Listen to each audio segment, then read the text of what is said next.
אתם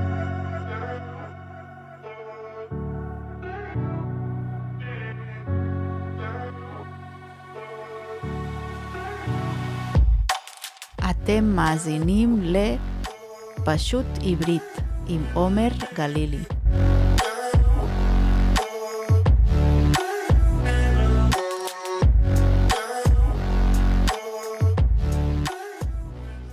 שלום לכם מאזינים יקרים. מה שלומכם? איך אתם? אני מקווה שהכל על הכיפק, ושעובר עליכם יום מצוין.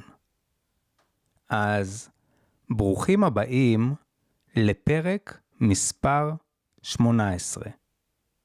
והיום נדבר על ללמוד עברית דרך ריאליטי.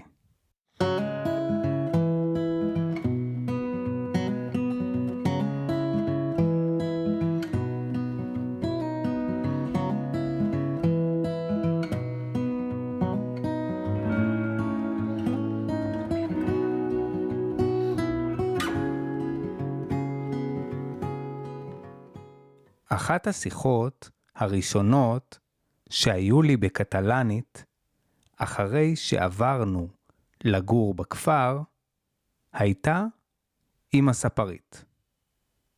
לספרית קוראים מונסה, כמו בערך חצי מהנשים שחיות בקטלוניה.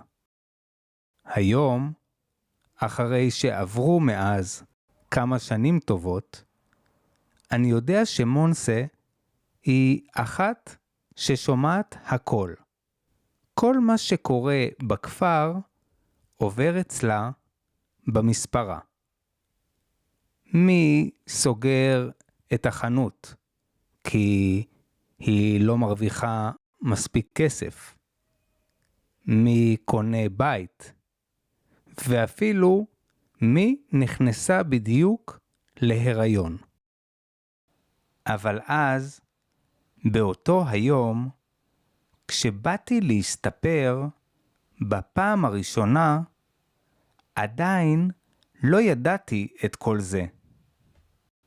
פשוט פתחתי את הדלת, אמרתי שלום, והתיישבתי. Hola, bon dia. Hola, bon dia. Passa, seu, de seguida estic amb tu. באותו הזמן, מונסה הייתה עסוקה עם אישה מבוגרת, ובדיוק סיימה לצבוע לה את השיער.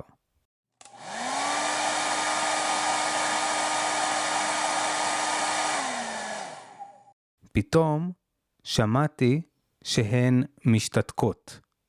זאת אומרת, מפסיקות לדבר. הרמתי את הראש מהטלפון וראיתי שהן מסתכלות עליי דרך המראה. היה להן מבט של סקרנות. סקרנות באנגלית זה קוריוסיטי, ובספרדית קוריוסידד. אפילו שמונסה ואותה אישה מבוגרת לא אמרו כלום אחת לשנייה, יכולתי בקלות לדמיין מה עובר להן עכשיו בראש. וזה היה בערך ככה.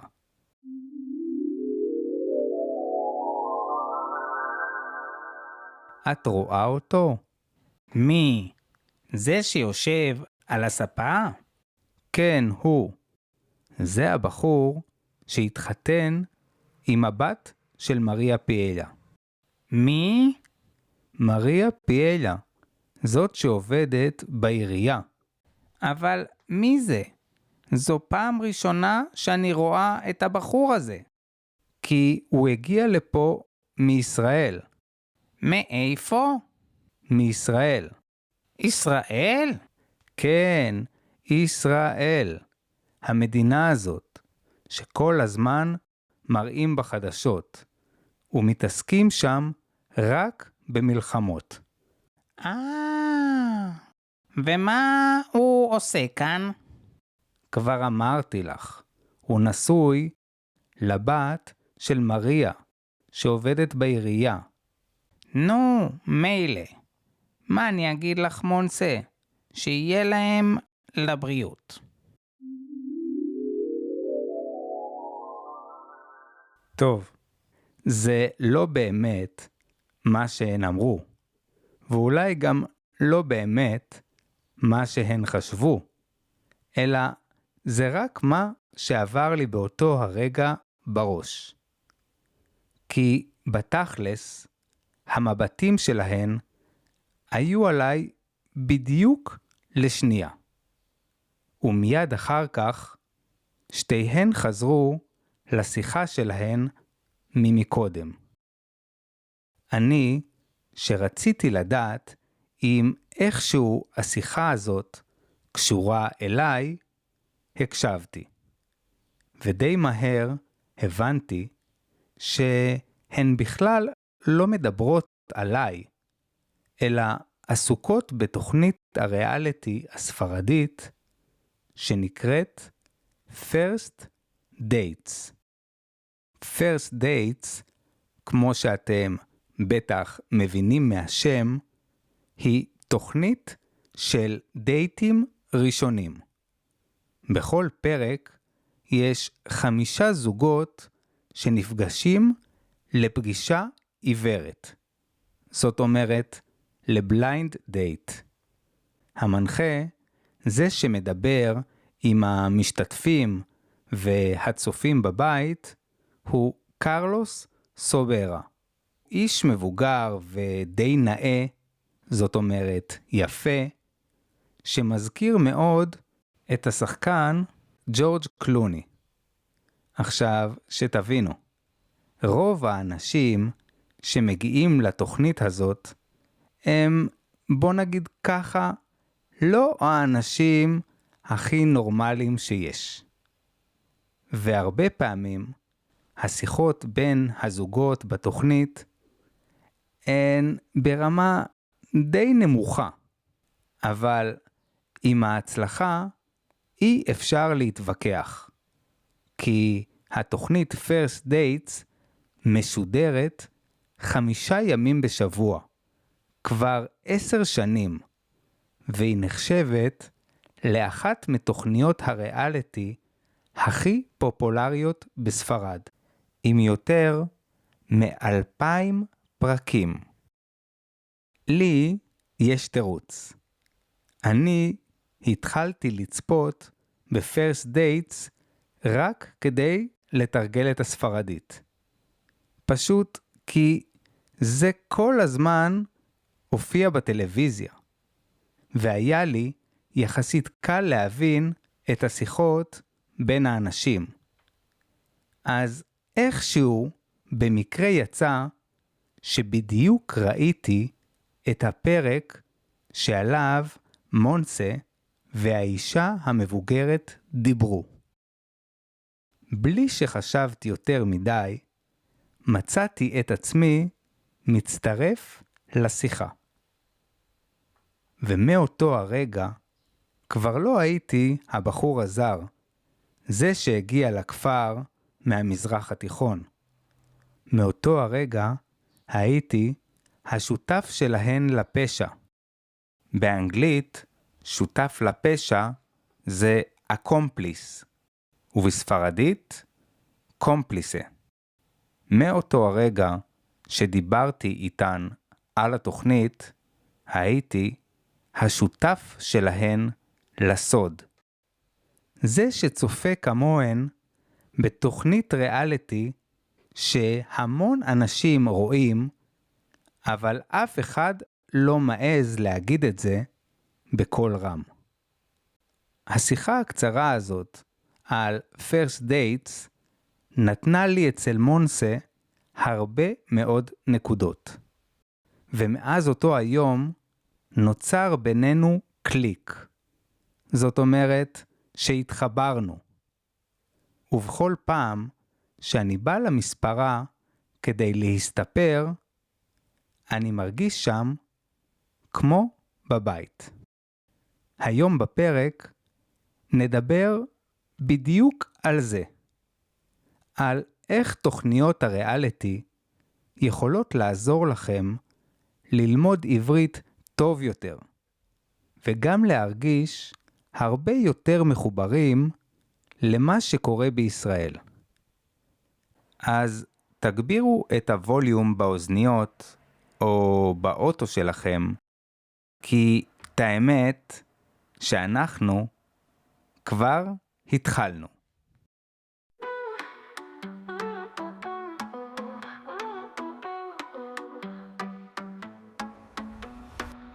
Sunrise on the horizon, feel the energy rising. Got this rhythm inside us, dancing through the dawn. Heartbeat sync to the music, can't ignore it or lose it. Let the rhythm consume it, grooving all night long. Infinite. אני יודע מה חלק מכם בטח חושבים. לראות ריאליטי? אין סיכוי. אם כבר אני רואה טלוויזיה בעברית, אז לפחות שזה יהיה משהו איכותי. זאת אומרת, משהו ברמה גבוהה, כמו פאודה או שטיסל למשל. כי יש כל כך הרבה תוכניות וסדרות טובות בעברית, אז למה לרדת לרמה של תוכניות ריאליטי? אם במקרה גם אתם חושבים ככה, אז כדאי שתדעו שאתם טועים ובגדול. ולמה?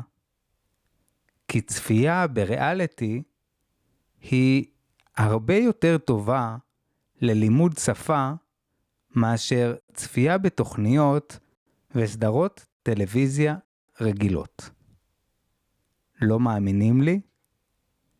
בואו תראו איך אני מצליח לשנות את הדעה שלכם. זאת אומרת, את המחשבה שלכם. עם 4 סיבות משכנעות במיוחד. סיבה ראשונה. בסדרות ריאליטי, אנשים מדברים בדיוק כמו שמדברים בחיים. עם סלנג, עם טעויות, וקצב דיבור שונה מאחד לשני. זה לא כמו בסדרות טלוויזיה. בסדרות טלוויזיה, השחקנים מדברים לפי התסריט, ולפי ההוראות של הבמאי. המילה תסריט באנגלית היא script, ובספרדית גיון. בתוכניות ריאליטי גם הרבה יותר קל להבין את המילים מתוך ההקשר. זאת אומרת, מתוך הקונטקסט שבו הדברים קורים.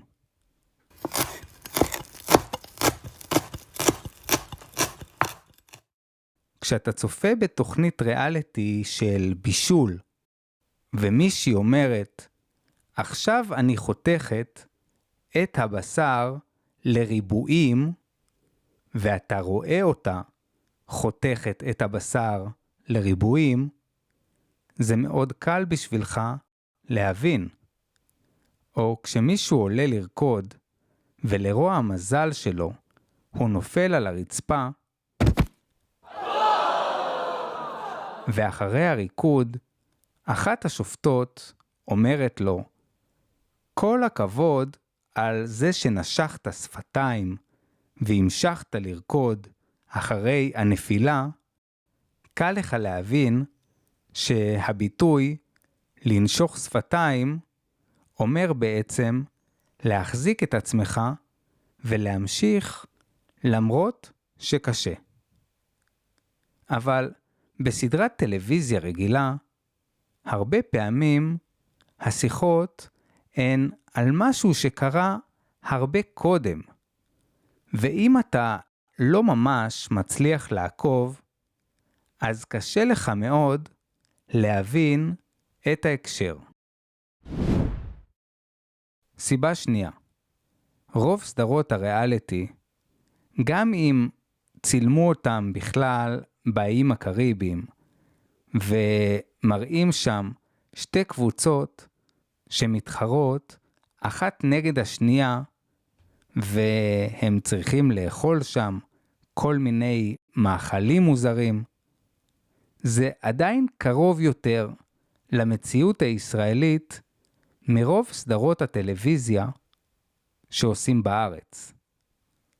קשה לכם להאמין? אז הנה אני אסביר.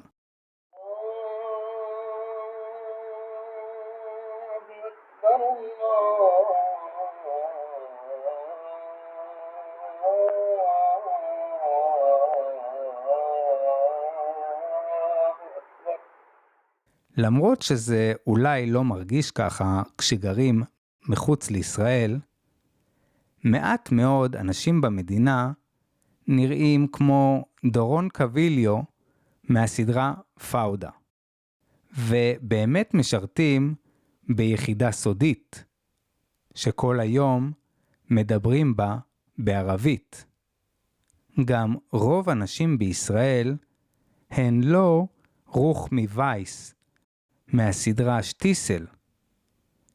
רוב הנשים בישראל לא חיות בקהילה יהודית אורתודוקסית בירושלים, וגם לא מדברות אחת עם השנייה ביידיש. לעומת זאת, בסדרות ריאליטי, אתה פוגש אנשים אמיתיים. טוב, זה נכון שיש גם לא מעט טיפוסים מוזרים. זאת אומרת, אנשים מוזרים. וזה נכון שהריאליטי עושה לפעמים הרבה מניפולציות. אבל עדיין, הדרך שבה אנשים מדברים או חושבים ומתנהגים היא הרבה יותר דומה למציאות מרוב הסדרות הישראליות שכותבים היום. סיבה שלישית. בריאליטי יש משהו ממכר. זאת אומרת, משהו שגורם לך לרצות לראות עוד. הרבה פעמים יש בריאליטי איזו תחרות, איזה אתגר, או איזה משחק שכולם צריכים להצליח בו. זה מה שהופך את הצפייה בריאליטי לכיף. אתה לא חייב ממש לעקוב אחרי העלילה. עלילה באנגלית זה פלוט, ובספרדית טראמה. כשאתה רואה תוכניות ריאליטי, אתה יכול לשמוע וגם ללמוד מילים חדשות בעברית מבלי להתאמץ, מבלי לשים בכלל לב. הסיבה האחרונה, וגם זאת שהכי חשובה בעיניי, היא הסיבה שדיברתי עליה בתחילת הפרק. זאת אומרת, הכוח בריאליטי למצוא חיבור ושיחה עם כל אחד. כי אם במקרה ישימו אותך עכשיו בישראל ויגידו לך להתחיל לעבוד, ולא משנה איפה, אם זה במשרד, בבית ספר, ואפילו בסופרמרקט, ותזרוק כמה מילים על התוכנית האחרונה של הריאליטי רוקדים עם כוכבים, תראה פתאום איך כולם מתחילים לדבר. ועכשיו תנסה לעשות אותו דבר עם סדרת טלוויזיה ישראלית, ותדבר על הפרק האחרון ששודר אתמול. אולי, אם בכלל, מישהו אחד יסתובב אליך. וגם זה לא בטוח. רגע לפני שממשיכים, אני רוצה לבקש מכם משהו קטן. אם אהבתם את הפודקאסט ואתם מרגישים שהוא עוזר לכם ללמוד עברית, אתם מוזמנים לתמוך בי דרך אתר קופי. הלינק שלו נמצא באינפו של הפרק, וגם בדף הפייסבוק שלי. זו דרך פשוטה לתרום לפודקאסט, ולקבל גישה לתכנים מיוחדים שפתוחים רק לתומכים. התרומה היא קטנה, אבל בשבילי היא משמעותית מאוד, ועוזרת לי להמשיך ליצור פרקים איכותיים. ועוד דבר, אם בא לכם לעבוד עוד על העברית שלכם, אפשר גם לקבוע איתי שיעורים פרטיים אונליין. אל תדאגו, לא חייבים ללמוד קשה. אפשר פשוט לדבר עברית וליהנות. אז תזכרו את כל זה, כי עכשיו אנחנו חוזרים לפרק. אז אחרי ששכנעתי אתכם שכדי ללמוד עברית בצורה טובה, וכדי להבין באמת מה קורה בישראל, כדאי לכם מאוד לראות גם ריאליטי. אני רוצה לעבור איתכם על כמה מהתוכניות שאני באופן אישי חושב שהן מתאימות יותר ללימוד עברית. אבל לפני שנתחיל עם ההמלצות שלי, חשוב לי להגיד שעל טעם וריח אין להתווכח. ומה זה אומר? שבעצם לכל אחד יש את העדפות שלו. וכמו כל דבר בחיים, גם תוכניות ריאליטי הן דבר סובייקטיבי לגמרי. אז אם אתם לא מתחברים לאף אחת מהתוכניות שאני הולך להגיד עכשיו, זה בסדר גמור. כמו בכל העולם, גם בישראל עושים היום מלא ריאליטי. אז יש לכם המון אופציות.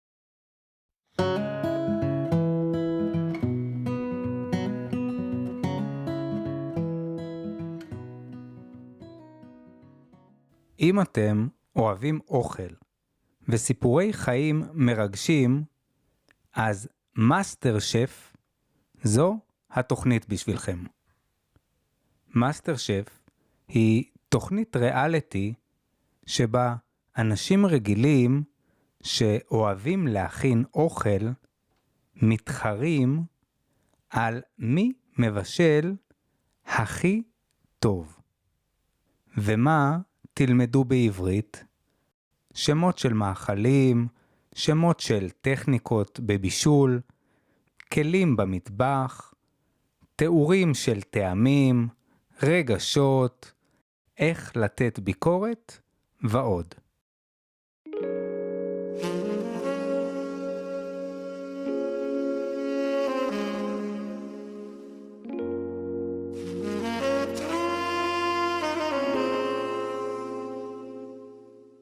אם אתם אוהבים רומנטיקה ופסיכולוגיה, אז חתונה ממבט ראשון היא התוכנית בשבילכם.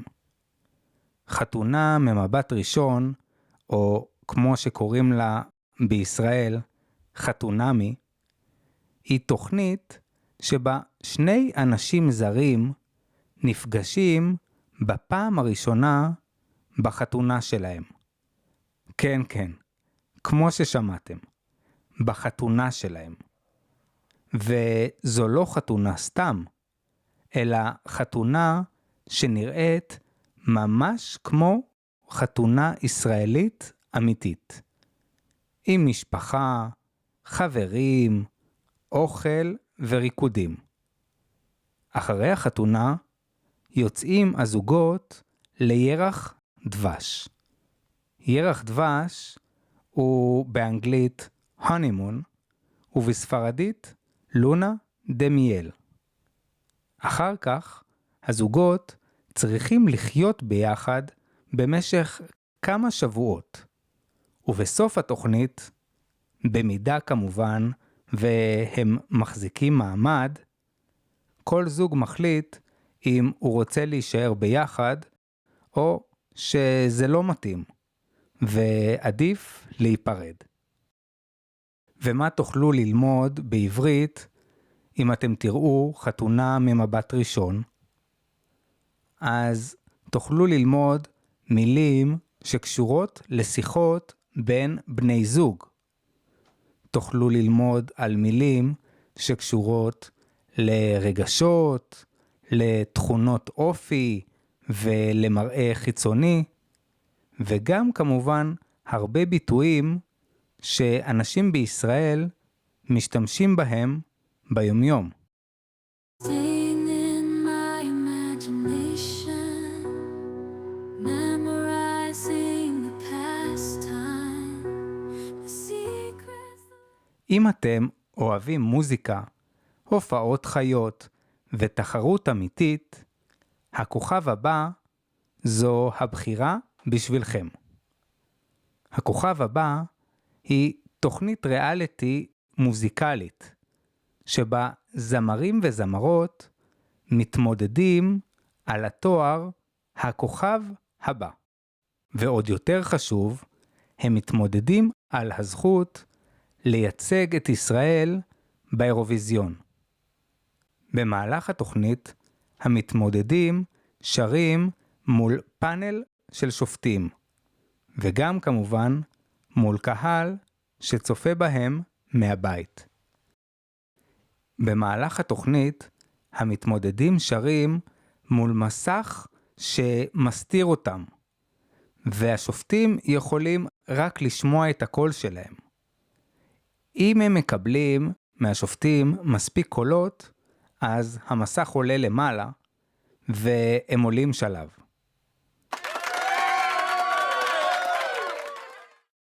ומה לומדים בעברית בתוכנית הכוכב הבא?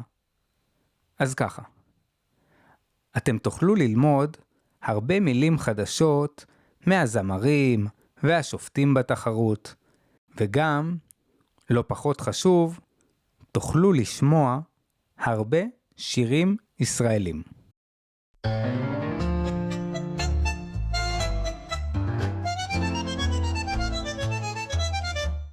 אם אתם אוהבים ריקודים והופעות, וגם לצפות באנשים מפורסמים, אז רוקדים עם כוכבים, זאת התוכנית בשבילכם.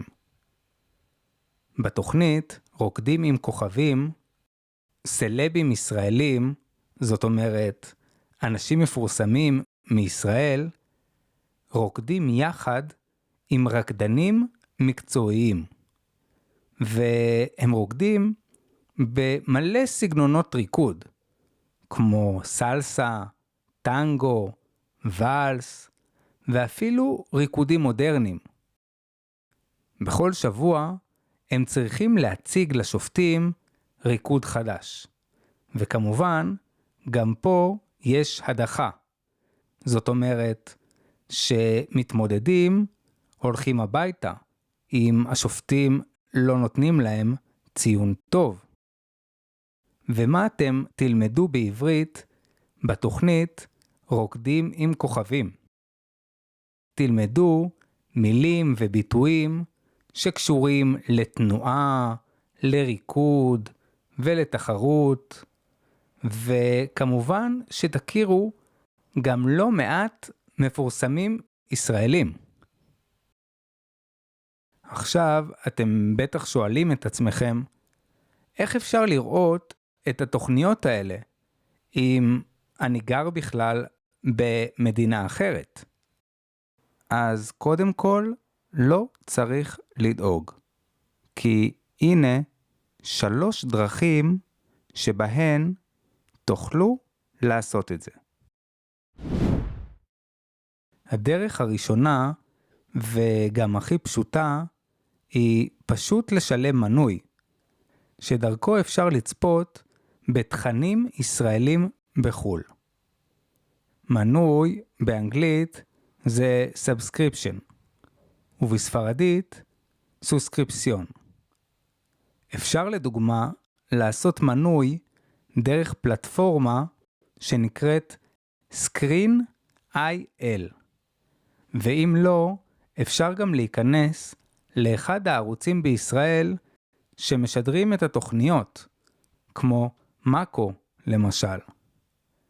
האפשרות השנייה היא להוריד בחנות האפליקציות שבטלפון אפליקציה של VPN. דרך ה-VPN אפשר להראות בעצם כאילו שאתה נמצא בישראל ולא במדינה אחרת. בדרך הזאת, הרבה אתרים בארץ נותנים לך לצפות בתוכניות שהם מעלים בחינם, בדיוק כמו שהם נותנים לאנשים שגרים בישראל. זה אולי נשמע קצת מסובך, אבל תאמינו לי, זה בעצם פשוט מאוד. יש הרבה מאוד אפליקציות של VPN, ורובן הן בחינם. את האופציה השלישית אני לא הולך להסביר. כי מי שיודע איך למצוא תוכניות טלוויזיה באינטרנט ולהוריד אותן בחינם בצורה לא חוקית, כנראה שלא באמת צריך את העזרה שלי, אלא מסתדר יפה מאוד גם לבד.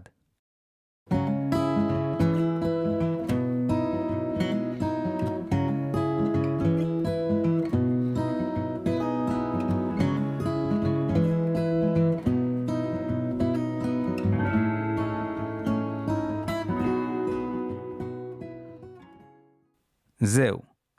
מה שנשאר לי להגיד זה רק שאני מאחל לכם, זאת אומרת שאני מקווה בשבילכם, שכמו שאני הצלחתי להתחבר לשיחה אצל מונסה, הספרית שבכפר, גם אתם תמצאו את הרגע הזה, שבו משהו בטלוויזיה גורם לכם להרגיש פתאום שייכים ומחוברים למקום. כי ללמוד שפה זה לא רק לחזור על מילים, זה גם לדעת איפה להשתמש בהן. ותאמינו לי, שאם תראו תוכניות ריאליטי, יהיו לכם המון הזדמנויות לעשות את זה.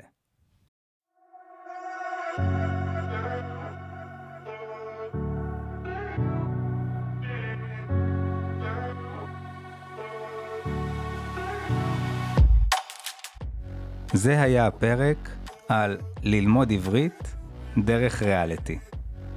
אני רוצה מאוד להודות ליבגני אוקרייניסטב על המנוי שהוא עשה בקופי שלי. ואני מאחל מכאן שיהיה לו המון המון בהצלחה עם העברית. וגם לכם, מאזינים יקרים, אני רוצה לומר המון תודה על זה שהאזנתם לפרק. ואנחנו נתראה כרגיל בפרק הבא של פשוט עברית.